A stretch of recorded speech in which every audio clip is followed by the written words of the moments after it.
এদিকে নির্বাচনী রোডম্যাপকে বেশ ইতিবাচক হিসেবেই দেখছেন বিশ্লেষকরা। তারা জানিয়েছেন, দীর্ঘ সময় দেশে সুষ্ঠু ভোট হয়নি, তাই বিদ্যমান রাজনৈতিক উত্তাপ নিরসনে ইসির রোডম্যাপ বেশ ইতিবাচক ভূমিকা রাখবে। আর আইন শৃঙ্খলা পরিস্থিতি উন্নতিতে সরকারকে কার্যকর পদক্ষেপ নেওয়ারও আহ্বান জানিয়েছেন তারা। আরও জানাচ্ছেন নূর নবী সরকার।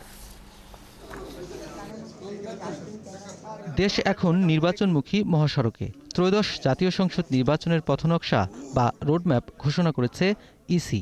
বিশ্লেষকরা বলছেন, এর ফলে রাজনীতিতে উত্তাপ কমতে পারে আর নির্বাচন আয়োজনে যথেষ্ট সময় আছে কমিশনের হাতে। রাজনৈতিক উত্তাপকে নিভানোর ক্ষেত্রে ইতিবাচক ভূমিকা রাখবে। তবে এই রোডম্যাপটি আমার কাছে মনে হচ্ছে যে এখন চূড়ান্ত রোডম্যাপ ঘোষণা করা হয়নি, হয়তো প্রাথমিক কিছু কথা বলা হয়েছে আর কি।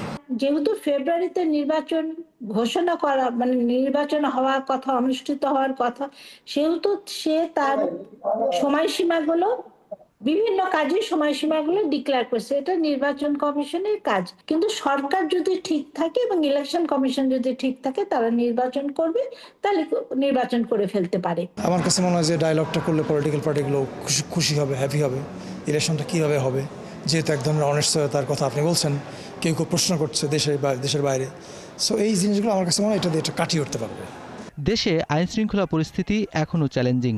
এই পরিস্থিতির উন্নতি করতে সরকারের প্রতি আহ্বান জানান তারা। এই নির্বাচনটা ভালোভাবে হওয়ার ক্ষেত্রে, অনুষ্ঠিত হওয়ার ক্ষেত্রে সবচাইতে বড় সমস্যা হচ্ছে ল অ্যান্ড অর্ডার, এবং সেক্ষেত্রে মবের বিষয়টা ল অ্যান্ড অর্ডারের সাথে যুক্ত আর কি। দ্রুত নির্বাচন দিয়ে এটা নির্বাচিত সরকারের হাতে ক্ষমতা হস্তান্তর করে সরকারের চলে যাওয়াটাই উত্তম।